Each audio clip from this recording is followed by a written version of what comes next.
धन्यवाद सर, बहुत बहुत धन्यवाद। मेरी आवाज जा रही है सर? क्लियर? कौन yes sir? Yes. Yes sir, yes sir. जी जी, बहुत बहुत धन्यवाद। सबसे पहले तो जबरदस्त होस्टिंग और स्टोरी गिल साहब की। इसके बाद अभी जो हमारे एग्रीकल्चर का जो सेक्टर था, बहुत ही शानदार इन्होंने सेशन लिया सर।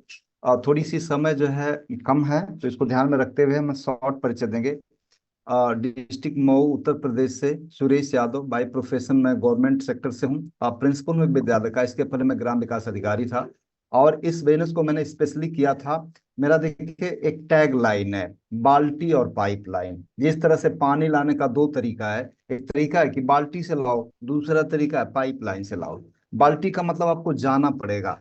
अब आप समझ सकते हैं कि जब आपको डेली जरूरत है तो डेली एक दिमाग में आपको इस चिंता बनी रहेगी कि मुझे ये पानी को लाने के लिए जाना पड़ेगा। लेकिन जिस दिन आने वाला व्यक्ति किसी वजह से नहीं रहा तो पानी नहीं आएगा, क्योंकि पानी के बगैर रह नहीं सकते, तो किसी और को लाना पड़ेगा। अभी हम लोगों ने एक बड़ा इमोशनल सा नजारा देखा 7 तारीख को नेक्स्ट जनरेशन प्रोग्राम में। मेरे दोस्तों, कई बार होता है कि एक आध हजार मीटिंगें, एक आध हजार छोटे छोटे इवेंट्स नहीं समझा पाते हैं, एक वजह क्लियर हो जाती है। तो नेक्स्ट मैं आपसे रिक्वेस्ट करूंगा कि नेक्स्ट जो प्रोग्राम होगा इस तरह से आप लोग मिस ना करिएगा। तो उसमें वजह मिल जाती है कि ये पाइपलाइन बनाना क्यों जरूरी है। मजे की बात, हमको पहले तो आभास ही नहीं हो पाता है कि पाइपलाइन क्या है। पाइपलाइन का मतलब कि हमारा एक अल्टरनेटिव विकल्प होता है कि हमारे जगह पर वो हमारे इनकम सोर्स तैयार होता है। और एक डेटा में बताऊं कि हमारे इंडिया में 95% लोगों को एक तो पता ही नहीं है, अगर पता भी है तो उनके पास कोई ऑप्शन नहीं है, कोई विकल्प नहीं है कि वो अल्टरनेटिव सोर्स ऑफ इनकम कोई जनरेट कर पाए। तो स्पेशली जो मैं आया था वही से आया था कि मुझे इनकम नहीं चाहिए, मुझे एक ऐसी इनकम चाहिए जो कि जनरेशन टू जनरेशन जनरेट करना है। एग्जाम्पल की मैं बात करूं, मेरे जस्ट बगल में एक पेट्रोल पंप था सत्यनारायण सिंह का, मैं छोटे पर से देख रहा हूँ। सत्यनारायण सिंह पढ़े लिखे नहीं थे ज्यादा, और काफी पढ़े लिखे लोग थे अगल बगल। वो सबके सब चले गए, उनका हुनर, उनका डॉक्टर, उनकी सर्विस, उनकी दुकान उनके साथ चली गई। और सत्यनारायण सिंह भी चले गए, लेकिन सत्यनारायण सिंह का पेट्रोल पंप आज भी है और वो लाखों रुपया देता है। मतलब क्या? सत्यनारायण सिंह का पेट्रोल पंप एक इनकम का पाइपलाइन है। लेकिन दोस्त आप सोचिएगा कि एक आम आदमी के पास ऐसा कोई विकल्प आता है क्या कि वो करोड़ रुपया इन्वेस्ट कर सके? तो ध्यान से समझिएगा, आज के बाद इसका कोई वजह नहीं मिल रही तो एक वजह खोज लीजिएगा कि अपने बच्चों के लिए हमको एक पाइपलाइन बनाना है। बाकी बहुत कुछ देता है। तो सिंपल से एक और सेगमेंट पर मैं काम करूंगा, मैं बात करूंगा। वो बात ये होगा, सर एक बार जरा सा, हाँ ये, सर कलाकारी थोड़ी सी कम हो तो ज्यादा अच्छा है। मैं सर बात करूंगा कि जे पॉल गेट्टी का नाम गेल्सर ने लिया था। जे पॉल गेट्टी क्या नाम है ये आप लोग बाद में समझिएगा, लेकिन एक चीज है कि ग्रामर इन्होंने बिजनेस की बता दिया है। इन्होंने बताया कि देखो, अगर कामयाब होना है तो आपको 5 सिद्धांत का पालन करना पड़ेगा। और सिद्धांत कभी झूठ नहीं बोलते। ये 5 सिद्धांत क्या हैं? उसमें उन्होंने पहला सिद्धांत का पालन किया था। देखिए, अगर पाइपलाइन लगाना है तो पाइपलाइन का एक प्रिंसिपल होना चाहिए कि किस प्रिंसिपल पर पाइपलाइन बनाए, जो कि जनरेशन टू जनरेशन डेवलप होता चला जाए। एक ऐसा धंधा जिसमें कि 5 सिद्धांत होने चाहिए, वो कभी भी फेल नहीं होगा। तो नंबर 1 क्या है कि आप अगर इनकम की पाइपलाइन बनाएं तो उसमें पहला चीज है कि स्वयं का कारोबार होना चाहिए, business of your on. Note कर लीजिएगा। ये चूंकि नए पुराने दोनों तरह के लोग हैं तो मैं दो सेगमेंट में लूंगा। एक तो ये कि इसको करना क्यों है, और दूसरा इसको करना कैसे। सिंपल सिंपल में हो जाएगा। कम समय में मीटिंग लेना आदरणीय राकेश सर ने हम लोग को सिखा दिया सर, पहले नहीं आता था ये सब। तो मैं बताऊंगा कि स्वयं का कारोबार होना चाहिए। स्वयं का कारोबार इसलिए होना चाहिए कि आप चेक कर लीजिएगा, आप जिस भी जिले के रहने वाले हैं, 1,000 अमीरों की लिस्ट बनाइएगा, उसमें सारे के सारे अमीर लोग कोई ना कोई बिजनेस करते हों। आप चेक कर लीजिएगा, चाहे किसी भी डिस्ट्रिक्ट में होंगे आप। टॉप 1,000 रिचेस्ट पर्सन वो कोई ना कोई पाइपलाइन वाले होंगे, कोई बिजनेस वाले, नौकरी वाले नहीं हो सकते। जब मैं ये डेटा देखा तो मेरे बुखार जो थे नौकरी के उतर गए। फिर मैं बहुत ज्यादा दीवानगी नहीं दिखाया, इसके फॉर्म वगैरह सब भरना बंद कर दिया। मैं कहा जो है वही है, इसी के साथ पाइपलाइन बनाएंगे। नेक्स्ट, अगर आप बिजनेस शुरू करिएगा तो एफएमसीजी, यानी एक ऐसा बिजनेस होना चाहिए जो कि अमीर और गरीब दोनों आपके परचेजर हों। ये सीखिएगा आप टाटा से। टाटा के पास बड़ी बड़ी गाड़ियां हैं तो छोटी छोटी गाड़ियां भी हैं। टाटा के पास ट्रक है तो टाटा के पास भी है। टाटा के पास नहीं है, किसानों के लिए बनाता है। तो टाटा जो है आपका टीसीएस टाटा कंसल्टेंसी सर्विसेज भी इसके पास है। आप चेक कर लीजिएगा कि कितनी तगड़ी प्रोफाइल है टाटा टीसीएस की। तो आप अगर सीखना ही हो तो टाटा से सीखिएगा। ये टाटा जो है ना, पूरे वर्ल्ड का एक अलग ढंग का बिजनेसमैन है। इसके ग्राफ बहुत नीचे नहीं जाते। आगे, तीसरा जो पैरामीटर है, diversify of your income source. अगर आपकी एक इनकम की स्रोत है तो तुरंत आप दूसरे तीसरे चौथे के बारे में आप प्लानिंग शुरू कर दीजिएगा। गिल साहब ने क्या बताया कि मैं जाने वाला था कनाडा, बट इंडिया में ही रह करके मैंने बहुत मल्टीपल सोर्स मैंने शुरू कर दिया। और आज के डेट में देख रहे हैं इनकी लाइफ स्टाइल कि किस वजह से इनको नॉलेज मिला। और अभी सूर्य जो सुबह का सेशन था, मॉर्निंग सेशन, उसमें एक्रेसिया को लेकर के खूब चर्चा चल रही है। उसमें क्या बताया गया कि एक व्यक्ति को अपने अर्निंग का 20% कम से कम अपने एजुकेशन पर खर्च करना चाहिए। विदाउट एजुकेशन सिर्फ लेबर तैयार होते हैं, और लेबर की कीमत होती है 300 350 रुपया पर डे। एजुकेशन दे करके ही आप पीढ़ियां बदल सकते हैं मेरे दोस्त। तो आपको क्या करना है कि इनकम के कई सारे स्रोत होने चाहिए, तीसरा पॉइंट। चौथा पॉइंट, बिग ड्रीम, सपने बड़े होने चाहिए। अगर ताजमहल के जगह पर 2.5 दिन का झोपड़ा बन जाता तो आज ताजमहल नहीं होता। ताजमहल उसके दिमाग में पले, यानी बड़ा सपना बना, इसलिए आज ताजमहल है। इसलिए बनिएगा तो बड़ा सपना, आज के बाद बड़ा सपना लीजिए, बड़ी सोच रखिएगा कि हम आने वाले बच्चों को, हम तो नौकरी के लिए परेशान है लेकिन बच्चों को नौकरी के लिए, मैं साफ साफ बोल दिया अपने जस्ट लोग विवेक और सुधा को, बेटा नौकरियों के लिए मत पढ़ाई करना तुम लोग, वो बंद हो चुका है चैप्टर।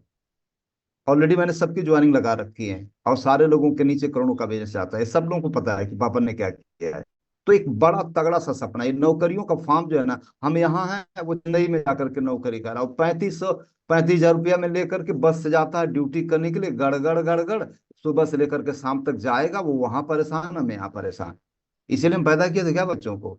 तो वो रास्ता कट्टा सोच रखे कि बच्चे हमारे बिजनेसमैन बनेंगे, क्योंकि अमीर आदमी बिजनेस करता है। चौथा, help other to get rich.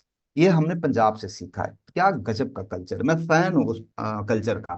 जो लंगर व्यवस्था है ना, ये मानवता का सबसे बड़ा एग्जाम्पल है। Help other to get rich. विट्टी साहब ने बोला, अगर आप परमानेंट अमीर बनना चाहते हैं तो आप मदद करिए अपने लोगों की। चीटिंग, चालाकी, कनिंग नहीं चलता है। सबसे बड़ी राजनीति क्या है कि ऑनेस्ट रहो, और ऑनेस्टली लोगों की मदद करें जितनी क्षमता आपके पास है। ये 5 सिद्धांत हैं। अब प्रश्न है कि आरसीएम क्या इन सिद्धांतों को पालन करता है? यस, 100% पालन करता है। नंबर 1, ये खुद का बिजनेस, जो कोड है आपका, वो कोड आपका खुद का बिजनेसमैन बना दिया। कितना बिजनेसमैन बना दिया? पैन इंडिया का। कोई आप 5 करोड़, 20 करोड़, 50 करोड़ का कोई मेगा मार्ट खोलेंगे, 10-20 किलोमीटर में सेलिंग करें। इंडिया फ्री आप कास्ट, पूरे इंडिया का आपको एक जो डिस्ट्रीब्यूटरशिप दे दिया।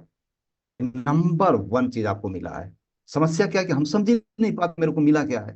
यही तो आईडी मेरे को भी मिली थी, यही आईडी मेरे अपलाइन को भी मिली है। मेरा अपलाइन आज भी गली गली में बेचारा पता नहीं क्या करता है, कि उसको पता ही नहीं है। मेरा अपलाइन में उसको 2 करोड़ के आसपास का पीबी देता हूँ, सेकंड लाइन चलती नहीं, क्योंकि एजुकेशन ही नहीं है उसको। तो स्वयं का कारोबार ये हो गया है।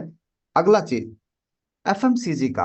अब आप सोचिएगा कि टाटा के पास कितने प्रोडक्ट हैं। टाटा के पास उतने प्रोडक्ट नहीं जितने हमारे पास। आप प्राउड कर सकते हैं, टाटा के पास इतने रेंज नहीं है। ये एशिया का सबसे बड़ा ब्रांड है, जितना नंबर ऑफ प्रोडक्ट हमारे पास हैं। समस्या है कि हम जानते ही नहीं है। टीसीजी से कोई पूछा कि ये तो टाटा से बड़े आप हो जाएंगे, कहा छोड़ यार ये सब गंदी बात, हमारे लोग टाटा से बड़े बनेंगे। मतलब गजब का डायलॉग था सर, के आंखों में गजब का आत्मविश्वास था कि ये सब बंद कर बात यार। ये आरसीएम का क्या होगा, छोड़ो, मेरे लोग टाटा को पीछे छोड़ेंगे, क्योंकि हर आदमी तो मालिक है इसमें। अब जिस दिन जग जाइए, मेरा कल मॉर्निंग देखिएगा खतरनाक काम करेगा। 1 साल गुजरने दीजिएगा, इसके बाद देखिएगा लाइन झुंड के झुंड टेक्निकल अचीवर निकलेंगे। मैं आपसे वादा करता हूँ, देखिएगा ये सब हो करके रहेगा। नेक्स्ट, बिग ड्रीम, बड़े सपने। अब आप सोचिएगा, बड़े सपने अगर नहीं भी देखेंगे तो बलराम पांडे जैसे लोग आकर के सिखा देंगे। 73 ईयर्स के एज में उन्होंने शुरुआत किया, और वो क्या बोला कि मैं पैरालाइज था, मैं पर्ल हो गया, मैं स्टार पर्ल हो गया, और फिर इसी तरह से मैं एमराल्ड हो जाऊंगा, मैं स्टार एमराल्ड हो जाऊंगा। यार, कोई अपाहिज व्यक्ति भी बैठेगा इस सेशन में तो उसकी दिमाग की नसें खुल जाएंगी। यानी बड़ा सोचना मजबूरी हो जाएगी आपकी, आपकी मजबूरी हो जाएगी भाई साहब बड़ा सोचना। बस आप इस पर आ जाइएगा। मैं आपको बता दूं, मुंबई के ट्रेनों की दशा है कि उसमें कोई धक्का मार करके सिर्फ बैठा दे, इसके बाद वो लेकर के चली जाती हैं। अगर बैठना भी नहीं जानता, भीड़ में बस खड़ा हो जा, वो भीड़ उसको धक्का मार के लेकर चली जाएगी। किसी भी तरह से इस एसोसिएशन में अपने लोगों को बैठा देंगे, ये एसोसिएशन उसको इतना मार मारेगी, वो धिक्कारने लगेगी उसकी अंतरात्मा की, साला मैं इतना कमीना मैं नहीं कर सकता क्या? एक 76 साल का आदमी स्टार पर जा रहा है और मैं मुस्तंड आदमी, मैं क्यों नहीं कर सकता? तमाम लोगों के बहाने थे कि नहीं जा सकते। मैंने तुरंत क्या काम किया कि टिकट लिया। मेरे पास पता है कि इतना हार्ड फास्ट है कि ऑनलाइन वो क्या क्या करना है, हम लोग गए और इसके बाद आकर स्कूल भी अटेंड कर लिए। तो वो आपको आइडिया मिल जाएगा यहाँ से। Next, help other to get rich. मैंने ठेका ले रखा है कि 1,000 टेक्निकल अचीवर्स हम लोग बनाएंगे, 1,000 टेक्निकल अचीवर्स हम बनाएंगे। बीसी जी ने क्या बोला कि माचिस की तीलियां जलती हैं और जल के बुझ जाती हैं, ये नैसर्गिक है, लेकिन अगर वो कोई चिराग जला दे तो उसका बुझना बुझना नहीं, वो सार्थक हो गया। तो यार मरना ही है ना, तो क्यों नहीं मरने के पहले कुछ ऐसा काम कर लें कि इंडिया का पूरा प्रांत जो है ना अपना घर नजर आए। अभी रविंद्र सर हैं गुजरात, कहाँ कहीं भी जाते हैं, मेरे लिए प्रांत है वो घर है। घर में मम्मी के हाथ का खाना हम लोग खाते हैं, भाइयों के साथ रहते हैं, वो घर है मेरा। तो ये आज मैंने टॉपिक जो था मेरा, क्यों किया जाए, एक गजब का कॉन्सेप्ट है मेरे दोस्त। और अभी जो सेकंड, क्योंकि टाइम बहुत कम रहती है और टाइम से ही खत्म करना है, तो सेकंड मेरा टॉपिक था इसको कैसे करें। तो ये आज समय अलाउ नहीं करता, एक छोटी सी स्टोरी में बता करके खत्म करूंगा, अगर कुछ नहीं समझ में आया तो ऐसे समझिएगा। एक धोबी था, एक चमकीला पत्थर पा गया था, पहाड़ी इलाके में उसका घर था, और गले में उसके बांध करके वो चमकीला पत्थर लेकर जा रहा था। एक जौहरी ने पहचान लिया, तो कमाल का आइटम है, उससे पूछा कि भाई साहब एक काम करो ना, कि ये क्या करोगे? कहा "यार, बस ऐसे अच्छा लग रहा था बांध देखा, इसको कितना लोगे?" कहा 1,000 रुपया लेंगे, दे देंगे। कहा 1,000 नहीं, 500। का छोड़ो यार, 500 अच्छा लग रहा है गले के गले में, चलेगा। इसके बाद जब उधर से रिटर्न आ रहा था तो वो व्यापारी देखा कि उसके गले में वो चमकीला पत्थर नहीं था। तो पूछा कि वो क्या हो गया? बोला कि ऐसा है कि मैं जब उधर से आ रहा था तो मैं 1,000 बोला, वहां पर मैंने 5,000 बोला, एक दूसरा था, और तुरंत खटाक से देकर के ले लिया, और मैं बड़ा खुश हूं। तो इसके बाद वो बड़ा दुखित हो गया, कह रे मूर्ख, तू कितना मूर्ख रे, तुम्हारा वो जो 5,000 का बेचा है वो तुम्हारा करोड़ों की प्रॉपर्टी थी, वो हीरा था हीरा। इसके बाद वो धोबी ठहाके के मार के हंसने लगा। वो जान रहा था कि मेरा करोड़ों का गया है, लेकिन हंसने लगा। पूछा धोबी कि क्यों हंस रहे हो? वो पूछा जौहरी क्यों हंस रहे हो? कहा तुम्हारी मूर्खता पर मैं हंस रहा हूं। कहा मेरी मूर्खता? कहा यस तुम्हारी मूर्खता। अबे मेरे को तो पता ही नहीं था, मेरे को तो पता ही नहीं था कि ये कितने का है क्या है, फिर भी मैं तो 5,000 पा गया। लेकिन तेरे को तो पता था ना कि ये करोड़ों का चीज है, लेकिन इसके बाद भी तू 500 रुपए के लिए अपना करोड़ खो दिया। तुम्हारी मूर्खता पर मुझे तरस आ रही है मेरे दोस्त। ये वही अनमोल हीरा आपके हाथ में आ गया है। बहुत बहुत धन्यवाद, टाइम इजाजत नहीं दे रहा है। Over to mister Pawan sir. बहुत बहुत धन्यवाद sir, please. Thank you Suresh Yadav sir, बहुत शानदार एजुकेशन आपने दी सर। और आप हर बार सर कुछ नया लेकर के हम सबको सिखाते हैं सर। Thank you sir. पूरी पोर्टल पे जितने भी साथी जुड़े हुए हैं, और लास्ट मैसेज के लिए